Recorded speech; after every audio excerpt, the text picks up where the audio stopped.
Welcome to another episode of the Starter Girls Podcast with your host, Jennifer Loading.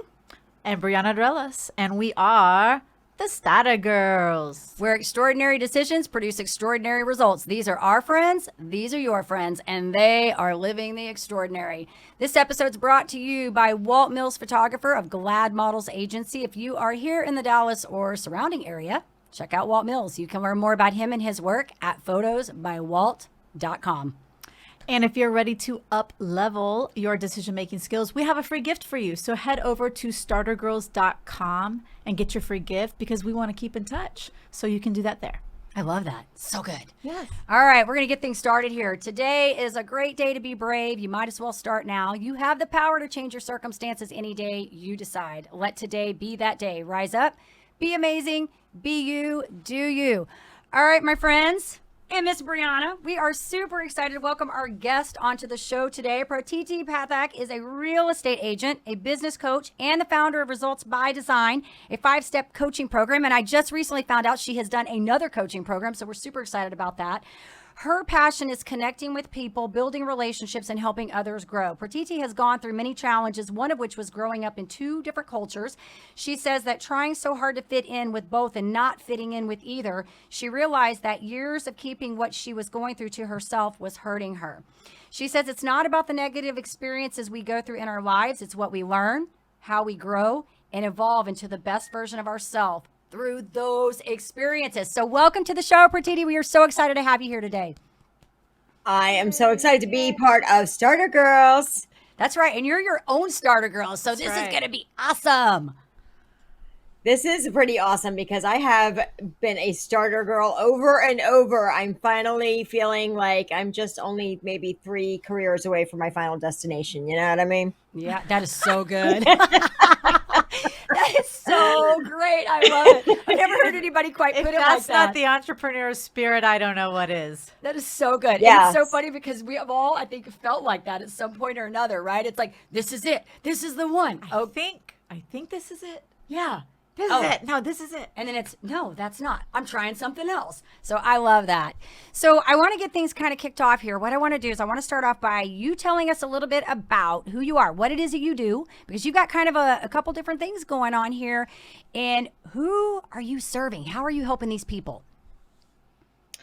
So I am a realtor and I'm also a business and life coach. I am probably what you could say is a serial entrepreneur. I had originally gone to school for criminal justice and psychology just because I've always been intrigued with our brain and how it works and why we do what we do. And then at the same time, I didn't end up doing that. I ended up in the aerospace industry. And years later, while I was married, I had a husband who was suffering with anxieties and panic. I ended up starting a construction company with him and learned how to do roofing, siding, brickwork, blockwork, you name it. And then after we divorced, I started my own painting business. And it was right in the middle of maybe the down market that we went through from 2007 all the way until maybe 2016, 17. And 2009, I lost my only child who was 17 at the time. It has been almost 12 years now. And I had completely been derailed out of my own life at that point, and I had to start all over again. Ended up going into real estate, and I think the passion has just always been helping others and sharing different things that I've gone through in my life to use them as a way to connect with others. So good. Yeah. She has done so many things. It is like crazy, like just all the things that she has gone through to get to where you are today. I just am like, wow. To the destination that's still unfolding, right? Yes, because that isn't even where I stopped. And I joke around when I say I'm still a few careers away because I love stand up comedy. I'm pretty sure I should do an open mic night one night. I'm pretty sure that no strangers will get in because all my own people will pack the place out. They'll fly in from everywhere. And I just think that it's really important. Like the demographics that I really want to affect in my life and be an influencer of is that 17 ish to 30-ish, because that is just the age group where we're just coming out of all of our mommy daddy issues. We're struggling with dealing with and processing all of our childhood experiences. At the same time, we're trying to figure out what is it we want to do for the rest of our lives. We're trying to figure out how to have a career, what that looks like, how to find a mate, how to keep a mate, how to start a family. So there's so many things going on. There's just a time between 20 and 30 that's just filled with a lot of pressure, and it can be overwhelming. And I think there's an extreme amount of brain drama that goes on during that time. And I think it's really important to help our young humans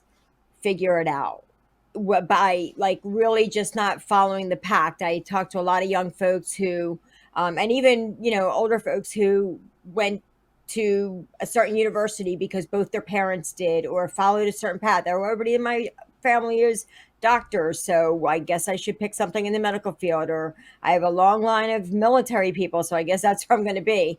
And they're not using like their own intuition. They're not diving deep within themselves to think about really like, what is it that I'm passionate about? What am I inherently gifted at? What am I talented at? What do I love doing?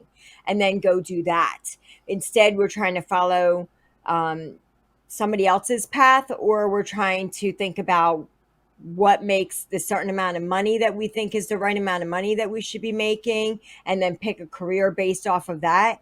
And then later, when you're in your 40s and 50s, you find yourself feeling like you're trapped in the career that you're in because you've already invested a certain amount of time and money. And the only way to evolve out of that is to either go teach that or take a huge pay cut and go try to do something else, which is usually not what anybody does. They just grind it out until they get to retirement or their pension or something like that. And then you're just at the effect of your own life instead of living it on purpose. Bam. Girl, mic drop. Exactly. Is that not what we talk about all the time? Oh my Hello. God. I got a question for you. I got to jump in on Yeah. this. So, out of curiosity, based on your, upbringing and your family, did you feel the pressure to go to college and study a particular major or, take a certain path because of like your family's influence? Absolutely. I would say, okay, so I have been in this country since I was two, and we came here in the early 70s, so everybody can do the math there.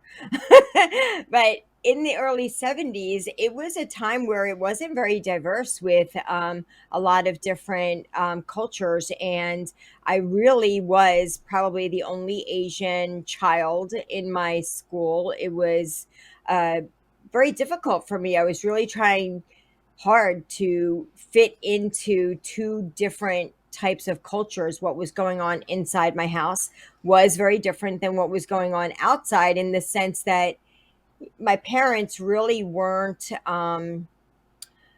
they didn't really know what a child in school was, what their atmosphere was really like. They only know about how they grew up in their culture. And I was picked on a lot. I got bullied a lot. And as I went through my life trying really hard to fit in, I realized that in that process, I became really good at people pleasing. I became the biggest bully to myself. And in the end, I didn't fit into either culture or either society. So, what I found years later, after keeping everything to myself, that once I started openly sharing all the different things I was struggling in my life and being very visible about it, that is the only time where I finally started making like the deep, intimate connections that I was really looking for. And all the years of my life that I was just trying to fit in, today I'm definitely somebody who just wants to stand out. I love that. That's amazing. Yeah. Thank you for sharing Wow. that. Wow. So good. So good. And I don't even know how you like add to that. I like how you It add is, that. it's through those Yeah. experiences that it has shown me how, taking everything that I've gone through in my own life, this is exactly how little nuances that are said as a parent to a child. You know, you hear a little girl who's like maybe 5 or 6 years old, she's singing because she's so happy. And then her mother's got a splitting headache and is just like, child, can you please stop? I just can't even listen to your voice anymore. Right. Now, Yeah. she's not really meaning that, but what did the 5-year-old take from it? Like, she's never singing again. And this is how very subtly we create all of these limiting beliefs for ourselves. We create emotional blocks for ourselves by telling ourselves something, because at a young age, when we're children, we don't have necessarily the maturity to understand why certain things are being said or done. And at the same time, as we get older, and I can only speak for myself, but I can tell you all the really horrible stories that I was telling to myself about my own life, which probably weren't even a good depiction of what my life really was, because how much can we really trust our brain to be accurate about what those experiences really were? I mean, is it fact we're telling ourselves? Because I bet whisper down the lane doesn't just change when it goes from one person to another. It Right. also goes the same exact way. Depending on how many times you tell your story over and over, it changes. And usually it's exaggerated, probably more often to the negative part. Like, it was like a 5-year-old pushed me in the sandbox. No, actually, it was a 5-foot monster who had fangs and red horns. You know, it changes over time and it's just not real. That's so good. You know, it's so funny that you're even talking about this, because I work with people a lot on limiting beliefs, and I know you do as well. But it's so funny because I always joke about this. I'm like, if you don't know how different a kid can perceive a story, I'm like, ask any one of my 3 kids the same story, and you will get a different rendition of the story. And I'm like, none of you are right. That is not even how it went down. But they all have their own little piece of how that same story played out. So, yes, those, those perceiving beliefs that we acquire, early in the years, I mean, those stories get stretched and we take them in as truth, and that's what we believe about ourselves. It's whatever that is, we hang on to it. And when I'm working with people, I'm always telling them to go back and find instances in your life where you actually prove that wrong, because whatever that story is you're telling yourself, that's your story. Nobody's telling you that. You're telling yourself that. It's not even true half the time. So that was so good. TT, that was Yeah. so And good. I love it. So good. so many times my clients will say, because I really want to emphasize, and I want to offer you that you have the ability and the opportunity and the option to tell yourself whatever story you want to tell yourself. I mean, a lot of times when I'm especially working on relationships, the relationship that we have the worst relationship with is the one that we have with ourselves, right? We Right. will always treat ourselves worse than we'll treat anybody ever.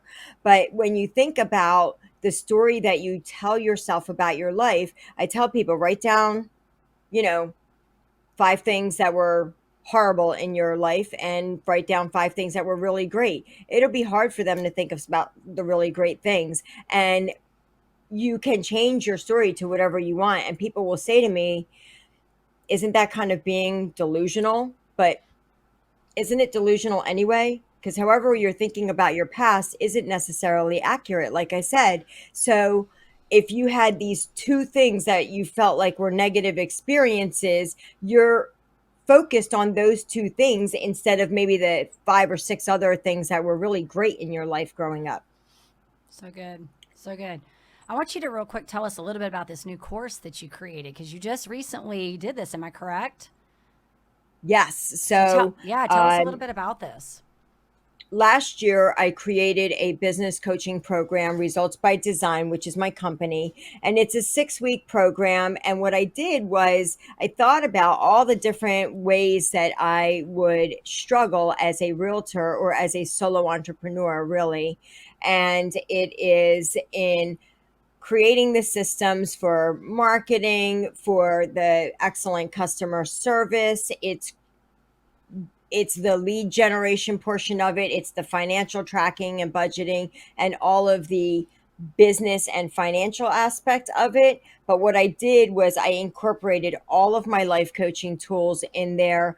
And I am somebody who is a huge, like stickler about having really great morning routines and evening routines and just creating the right systems in place for all this self-care, because if you're not healthy in your personal life, if you're not physically healthy, if you're not mentally and spiritually healthy, it's very hard to sustain a successful business and financial life if the other things aren't in place. And most of the time, when we're working so hard, especially as entrepreneurs, and we're out there on the road, if you're eating like shit, you're feeling like shit, you're depleting yourself all day. Something so small like that, we don't even really think about, but it's usually our own personal self that we sacrifice, thinking that we're doing it for a greater reason, which is our business. And that's just not true. And it's not long term sustainable, which is why people burn out and they get out. Do you want to just stand up I and be like, know. And we're bam, like, bam, bam, bam? where's the music? I'm like, it's like, We're back here like the screen's not even on us, and we're just I like, know, we're like, did you she's hear speaking her? our language. This is our language I love every it. day. I I'm love like, she it. just says it how I it is, but know. it's what we talk about every day, morning routines and having that discipline. And how do you do it? You got to create those wins. It's all like this big like circle that you have to do, because people are like, well, I'm not disciplined because you're not creating any wins and you don't see any proof. But how are you going to do that? It's like this, Yeah. which came first, the chicken or the egg, you know? But no, the morning routine is like so important. Well, and I love how you were saying, because I talk to my clients about this all the time, the importance of being spiritually, emotionally, and physically fit so that you can operate at your highest level. It's just, Absolutely. it's really important. The self-care aspect's really important. Yeah, and I love that we're all Yeah. talking on that same page about the whole thing about, like eating right, because that's everything I talk about, the exercise, the eating. It's not just, like when people come to you, because I get people that, like they'll see my profile and see things that I've done because I'm a former marathon runner and I've done a lot of running. They'll be like, "Oh, I want to learn how to run." Or I want to learn about this whole keto thing you did. And I'm like, okay, that's all fine. I can teach you that. I don't want to teach you that because, like you said earlier, you're going to get burned out. You're not going to stick to that if your headspace is not in the right place to tackle that to begin with. That's right. Right? Like you got to be Absolutely. in the right space, and all those little pieces of self care all connect together. And the personal and the professional Yes. are aligned, Yes. right? So if your Yes. personal So I life is help all you. jacked up, then your professional life's going to be jacked up.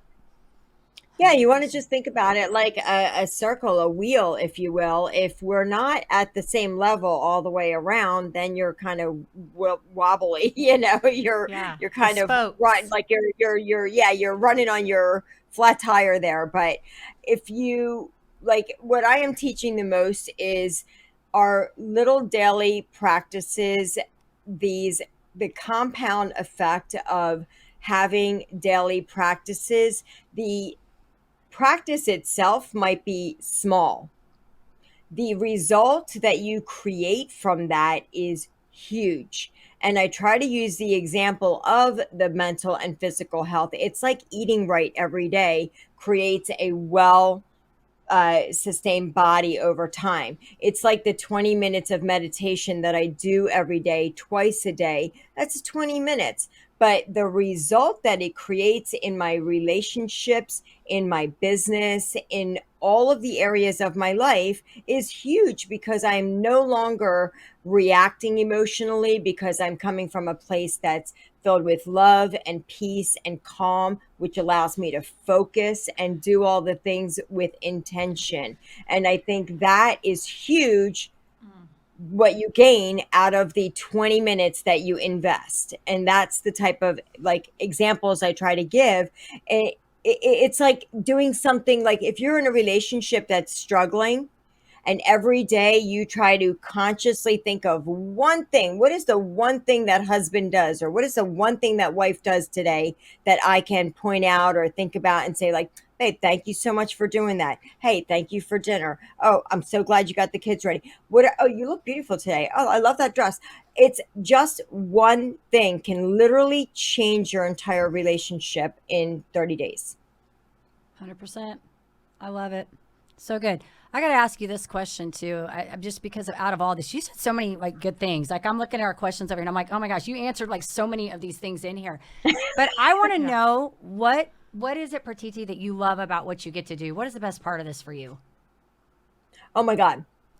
I am somebody, and it's a very selfish reason, to be quite honest, right? It's all like it's all about me. I really love being a part of helping anybody achieve their goals, and that is something that stands out for me. Number one, I am somebody who is addicted and infatuated and obsessed with creating relationships, making connections, and just being a part of helping people through their bullshit in life. And that's all it is, because we have, suffering, and then we have all the added extra suffering that we cause ourselves. So my number one thing is just helping you see that one thing that we have control over is how we choose to think about the things that are going on in life, and we have the ability to choose them on purpose and create what we actually want in our lives. And that's what I want to be a part of. I want to be a part of helping you create the life that you want through helping you see your thoughts and then choosing them on purpose, and either wanting them or choosing to change them. So good. Amazing. Yes. So good. Yes. I'm reading, this just made me think of this. I'm reading Mark, I think it's Manson's book, The Subtle Art of Not Giving a, you know that book? Yeah. Which I'm having very mixed feelings about it, because he says a lot of good stuff, but it's very negative. It's a lot of negative energy, and I'm a very positive person. But this just made me think of when you were talking about like choosing your problems, because he says in the book, which is so true, we all have problems, right? But what kind of problems do you want to have? Do you want to have good problems or bad problems? Right? And the happiness comes from solving the problems. And so what she said was so good about being a part of that, right? Being in that piece of that journey, going through that. And it just made me think of that whole thing about these problems, because that's one of the things I always talk about, is going from chasing, these goals and these crises that we do because we're trying to get to this end result, and we never enjoy the process in the middle. And so she said something earlier about finding that win, or that the good things that have happened, because we have such a hard time finding those pieces in our life. And it's when we learn to stop looking for that end, looking for that, when I get to the end, that existential thing, when I get to the very end, I'm going to be happy, right? And start going in the journey of where can I celebrate these wins daily, like the chocolate chip cookie that we talked about last episode, right? The little things that happen each day, that's when you find that harmony in your life. Sure. And just some of us have to go through a lot of muck to get there, right? It's a never ending journey, but some of us just have to hit those walls a lot. And then we really start, I guess, get to that kind of enlightened is what it is, I like to say. Well, and that meditation piece is what you're saying. The meditation piece is a critical part of that, because it does enable you to slow down long enough to appreciate. You're saying you said that you're coming to life and to your business with from a place of love and peace, and it's like you're ready to give that energy, the energy you give your clients, the thing that you're so addicted to and so excited about. You can't provide that energy if you're not restoring your soul, so that you can bring it all and serve in that way, right? Absolutely. Here's the thing. Life is not rainbows and daisies. Life is 50-50. And just like Jennifer said, we're constantly chasing, if we'll be happy once we get that job, once we marry that partner, once we have the kids, once we have the house. If you're always chasing happiness, you actually never get there, because you have everything right now to be happy. It's not the car that makes you happy. It's not the house or the husband or the wife that makes you happy. It's just at the end of your life, just know that life is 50-50. You're going to have some amazing times. You're going to have some mediocre times. Sometimes it's going to be pure shit. And at the end of your life, I hope that if you're like me, you're going to want to know that you are able to experience and embrace all of the experiences that life had to offer you, because we're here as human beings. We want to experience everything. And every time we tell ourselves that this shouldn't happen or that shouldn't happen, I lost my son almost 12 years ago. And I can't tell you how many people say, you should never have to go through that. A mother should never bury their child. Listen, it should happen because it does happen. It happens to all of us and it happens every day. That is the fact of life. Does that mean that we want that to happen? No. But we want to be able to embrace the challenges, the obstacles, the negative experiences in the most positive way that is going to be healthy for us physically and mentally. So at the end of our lives, we can have said that we experienced what life was there to offer to us. And it is through the shit that we grow, learn, and evolve. It's not through the rainbows and daisies. By the way, that's why we put manure in the garden. So good. I just got chills like when she was That's why talking we about put all of that. I manure was like, in the garden. "Whoa." I was thinking it's not rainbows and unicorns. I know. No Rainbows unicorns. and unicorn poop. Yes, no rainbows and unicorns, and we're with you 100%. She said so many good things. I agree with you 100% on all of it. I do, and I think that you evolve when you come through that garbage. And I always say, it's not.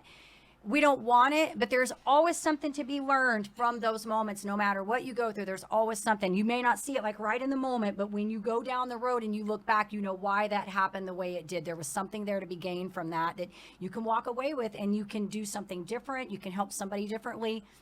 So you are a blessing. You can't grow without the discomfort. You know what I mean? Growth comes from being uncomfortable. Where when I first started meditating, or I first started going to gym, I'm somebody who wakes up at 3:45 in the morning and I'm at the gym at 5 a.m. I meditate in the morning. Like, these aren't things that just came naturally. These are things that were uncomfortable. Anytime you're learning something new, it's uncomfortable. Yeah, 100%. All of the things that you think that you're successful at, even if I try to use even sports as an example, the football team that wins at the end, it didn't just win. They didn't win because they had successes the whole way. There was fumbles, there was fouls, there were failures, if you will, along the way. And they won and they succeeded through the failures. Any business that's super, wildly successful had tons of fails, had done and tried lots of things that did not work in order to get to where they are. Yeah, so good. This has been so good. I think we could stay here for a while. I know. So much, but I do think we need to do some fun questions. We're gonna like switch gears on you here just a little bit and do some fun. What do you think? Sound Absolutely. good? Yeah. All right. You want to shoot this off? You want me to start? Oh, I want to start. Go for it. So, you remind me, you're on the East Coast, correct? Mm-hmm. Are you in New York? Pennsylvania. Pennsylvania. Okay. My question is, are you a road trip girl, or like train or flight, right? Because you've got like all of that in that part of the country. You have all of that access by train. Like a lot of people ride trains into the city, and like, where do you stand on all that? I am 100% a road trip girl. Yes. I love conversation. I love music. My son and I loved going on road trips, and we spent an enormous amount of time in the car rocking out, from everything from like Madonna to Metallica and all the classic rock and Beatles in between, and singing and dancing the whole way. I love that. It gives you an opportunity to have deep, intimate, in-depth conversation, and also like have awesome music and see everything. Yeah, and she just said some good stuff because she was talking about some of these singers, and I think we're all like in the same company here. Chris back there, myself, because I'm like, I think we're all born around the same time, because she's like Madonna and all that. I'm like, yes, we remember all those. So that's good. Oh yeah. That was a good question. So I good. like it. Okay, Pratiti, this is gonna be my question. One of my questions I want to ask you. What are you reading right now? I am reading David Goggins' Can't Hurt Me.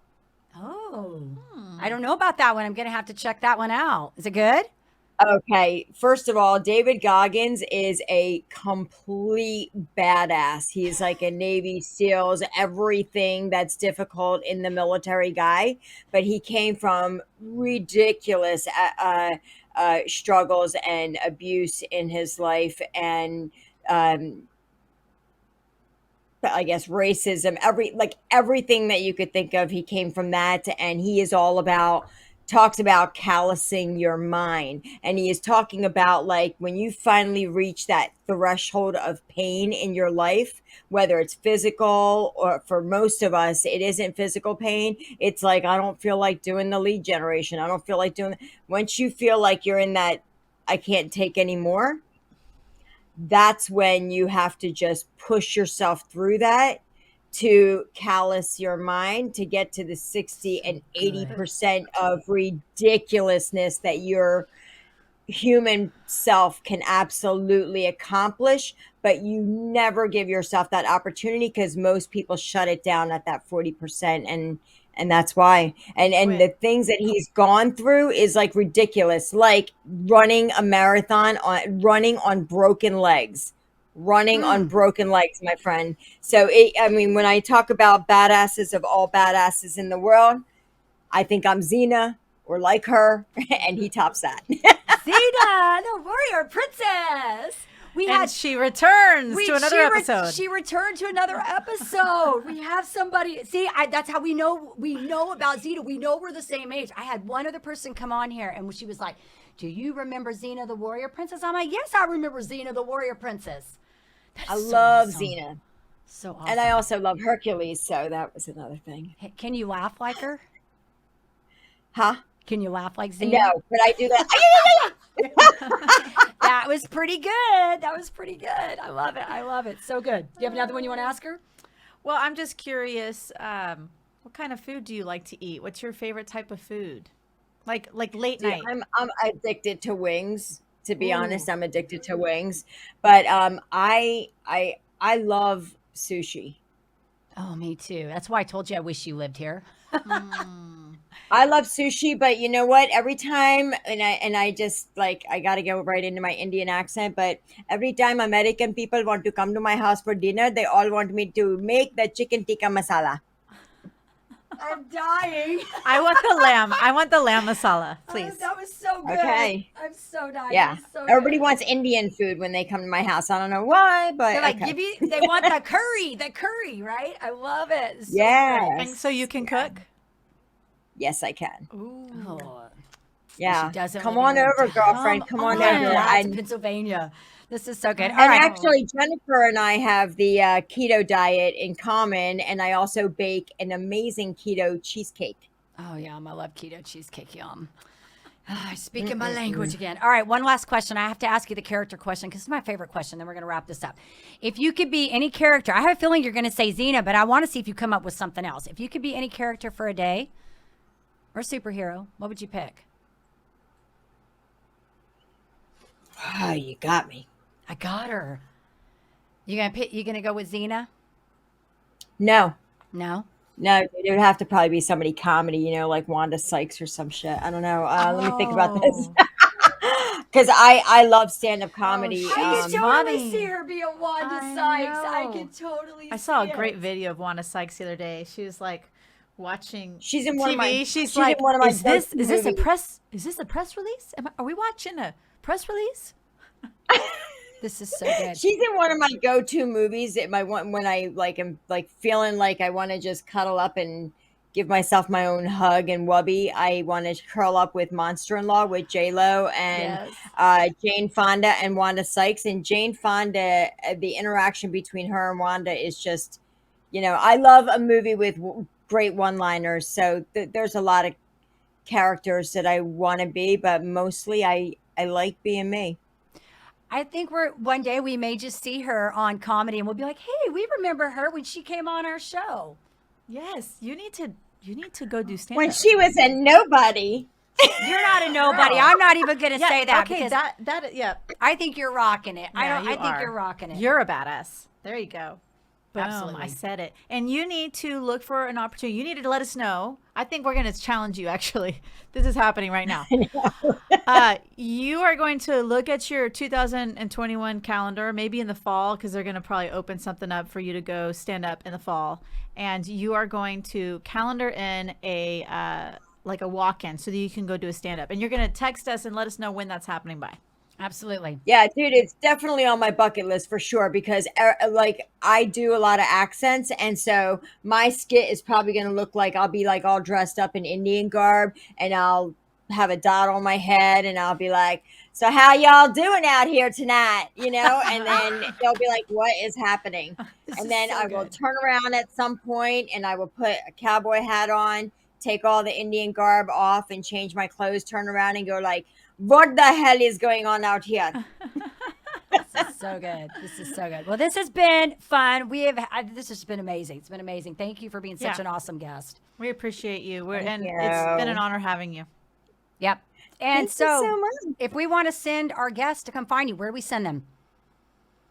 I have a new website. It's Results by Design Coaching that I am working on. But of course, as a realtor, you can pretty much look up pretty. You can look up Pratiti Pathak anywhere. I have all of the social media platforms, LinkedIn, Facebook, Instagram, YouTube, you name it. And of course, if you want to email, it's pratiti@kw.com. It's so easy.